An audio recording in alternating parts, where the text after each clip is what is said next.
শুধু দর্শক আসসালামু আলাইকুম। দর্শক, আজ আমি আপনাদের দেখাবো কাঁঠাল কেন নষ্ট হয়ে যায় বা কি কারণে নষ্ট হয়ে যায় এই সম্পর্কে আজ আমি আপনাদেরকে বলবো। দর্শক, আপনারা দেখতে পাচ্ছেন এখানে কিন্তু আমার হাতে একটি কাঁঠাল নষ্ট হয়ে গেছে। এটা কোন কারণে নষ্ট হয়েছে? দর্শক, প্রথমত তিন কারণে কিন্তু কাঁঠাল নষ্ট হয়। এক, এর গায়ে যদি কোনো রকম আঘাত লাগে বা কেউ যদি আঘাত করে তাহলে কিন্তু কাঁঠাল নষ্ট হয়ে যাওয়ার সম্ভাবনা বেশি থাকে। দর্শক, দ্বিতীয় কারণ হলো কাঁঠালের গায়ে যদি কোনো রকম পোকা বা আঘাত জনিত হয় তাহলে কিন্তু নষ্ট হয়ে যেতে পারে। তৃতীয় কারণ হলো অতিরিক্ত খরার কারণে কিন্তু কাঁঠাল নষ্ট হয়ে যায়। দর্শক, এই কাঁঠালটার কোনো রকম কোনো সমস্যা নেই, আপনারা দেখতে পাচ্ছেন। এর সমস্যা শুধুমাত্র এই যে বুটাটা শুকিয়ে গেছে। এই বুটা শুকানোর কারণ কি? অতিরিক্ত খরার কারণে কিন্তু এই কাঁঠালটা নষ্ট হয়ে গেছে। আপনারা যদি এই কাঁঠাল অতিরিক্ত খরা হয় তাহলে কাঁঠালকে রক্ষা করার একটা টিপস আছে। টিপসটি হলো আপনারা প্রতিদিন বিকালবেলায় না হয় 2-1 দিন পর পরই বিকালবেলায় যদি পারেন একটু একটু করে পানি দিবেন। কাঁঠালের গায়ে ছিটিয়ে পানি দিলে এই কাঁঠাল কিন্তু সারাদিনে যে তাপমাত্রাটা বিকালবেলায় কিন্তু শোষণ করে নিতে পারে পানির মাধ্যমেরা। আর কাঁঠালটা দেখবেন, আপনারা লক্ষ্য করে দেখবেন এই কাঁঠাল কিন্তু নরম হয়ে যায় রোদের সময়। আর সন্ধ্যার দিকে কিন্তু একটু শক্ত হয়ে যায় যদি আপনারা বিকালবেলায় পানি দেন। পানি দেওয়ার পরে কিন্তু এই কাঁঠাল কিন্তু অধিকাংশই শক্ত হয়ে যাবে। এখন আপনারা আরেকটা বিষয় লক্ষ্য রাখবেন যে যখন বৃষ্টি হয়, বৃষ্টির মৌসুমে কিন্তু কাঁঠাল হঠাৎ বড় হয়ে যায়। এই যে ছোটো ছোটো কাঁঠাল আছে, এই কাঁঠাল কিন্তু এখন বড় হবে না, চৈত্র মাসে বড় হবে না। যখন বৈশাখ জ্যৈষ্ঠ মাসে বৃষ্টি হবে তখন কিন্তু হঠাৎ বড় হয়ে যায়। কোন কারণে? কারণ এ খরায় কিন্তু কাঁঠাল বড় হতে চায় না। অতিরিক্ত রোদের কারণে কাঁঠাল বড় হয় না, বোটা শুকিয়ে যায়, ঝরে যায়। এই জন্য এ কিন্তু কাঁঠাল বড় হতে চায় না। তাই আপনারা কি করবেন, দূর থেকে গিলাস বা মগে করে পানি ছিটিয়ে দিবেন বা স্প্রের মাধ্যমে আপনারা ছিটিয়ে দিতে পারেন। ছিটিয়ে দিলে এই কাঁঠালগুলো আর ওরকম ঝরে পড়বে না, বোটা শুকাবে না, বা ঝরার সম্ভাবনা কম থাকবে। আর দ্বিতীয় কারণ হলো যদি কাঁঠালে পোকা লাগে, অর্থাৎ দর্শক আপনাদের দেখাচ্ছি এই গাছে কিন্তু পোকা লাগেনি। পোকা লাগার একটা লক্ষণ আছে কি? চলুন দর্শক পাশের গাছে দেখায়।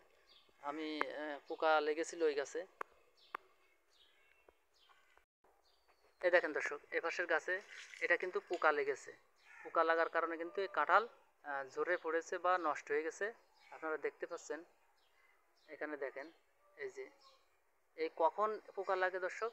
এটা যখন এর পাশে যে কভার, অর্থাৎ এর পাশে একরকম কভার থাকে। এই দেখেন দর্শক, আপনাদের দেখাচ্ছে এই যে কভার, এই কভারটা যদি আপনারা এরকম করে ফেলে দেন তাহলে কিন্তু আর পোকা লাগবে না। যখন এই কভারটা শুকিয়ে যাবে তখন যদি আপনারা এরকম ফেলে দেন তাহলে কিন্তু কাঁঠালে আর পোকা লাগবে না। আর যদিও পোকা লাগে তাহলে আপনারা বিভিন্ন ধরনের স্প্রে আছে, যেমন সুমিথিয়ান, মেলাথিয়ান। এই সুমিথিয়ান, মেলাথিয়ানগুলো আপনারা স্প্রে করলে কিন্তু পোকা আর লাগবে না। এ দেখেন দর্শক, এর ভিতরে কিন্তু পোকা লেগে আমার কাঁঠাল নষ্ট হয়ে গেছে। এই কাঁঠালটা কিন্তু দাঁড়িয়ে যেত, আমি সুযোগ পাইনি তাই আর কি এটা সরাতে পারিনি। এই কভারগুলো যখন লালচে হয়ে যায়, অর্থাৎ পড়ে যাওয়ার সময় হয়, তখন কিন্তু এই কভারগুলো ফেলিয়ে দিলে বা এই কভারগুলো এই কাঁঠাল থেকে ছাড়িয়ে দিলে আর পোকা লাগে না। এ দেখেন দর্শক, কোনো কাঁঠালে কিন্তু পোকা লাগেনি। কভারগুলো ছাড়িয়ে দেওয়ার পরে এগুলো কিন্তু আর পোকা লাগেনি। এ দেখেন, এই কাঁঠালটা কিন্তু কভারটা যদি আমি ফেলে দিতাম তাহলে কিন্তু এই কাঁঠালটা দাঁড়িয়ে যেত। দর্শক দর্শক তৃতীয় নম্বর কারণ হলো এই কাঁঠাল যদি অতিরিক্ত নাড়াচাড়া করা হয় বা এটাকে আঘাত করা হয় তাহলে কিন্তু এই কাঁঠাল নষ্ট হয়ে যেতে পারে বা ঝরে পড়তে পারে। চলুন দর্শক, এপাশে গাছে দেখুন একেবারে কাঁঠালে ভরপুর। আমি কিন্তু যথেষ্ট পরিমাণ দর্শকের চেষ্টা করে থাকি। কাঁঠাল কিন্তু দেখেন কত কাঁঠাল এই গাছে হয়েছে, একেবারে গোড়া থেকে দেখায়। দেখেন দর্শক, একেবারে গোড়া থেকে শুরু করে গাছের পাতা পর্যন্ত। এই দেখেন দর্শক, গাছের পাতা পর্যন্ত কিন্তু কাঁঠাল ধরেছে। মোবাইলে ক্যামেরায় কিন্তু দর্শক আপনাদেরকে ভালোভাবে বোঝাতে পারছি না, তারপরেও এতটুক গাছে এত পরিমাণ কাঁঠাল, অর্থাৎ গাছের থেকে কাঁঠালের কিন্তু ওজন বেশি। এই দেখেন দর্শক, এখন বৈশাখ মাসের প্রথম, তাই দর্শক এরকম।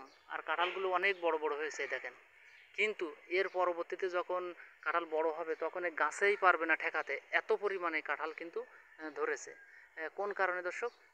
সাধারণভাবে আমরা ওই খোলাটা ফেলে দিই, খোলাটা ফেলে দেওয়ার পরে এই কাঁঠালগুলো কিন্তু আর পোকায় ধরে না, এই জন্য কাঁঠালগুলো এরকমভাবে দাঁড়িয়ে যায় দর্শক। আর কাঁঠাল যতদূর সম্ভব বেশি নাড়াচাড়া করলে কিন্তু এই কাঁঠাল ঝরে যাওয়ার সম্ভাবনা বেশি থাকে।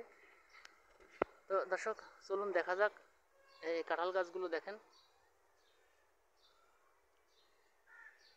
প্রচুর পরিমাণে কিন্তু কাঁঠাল এতে এসে গেছে।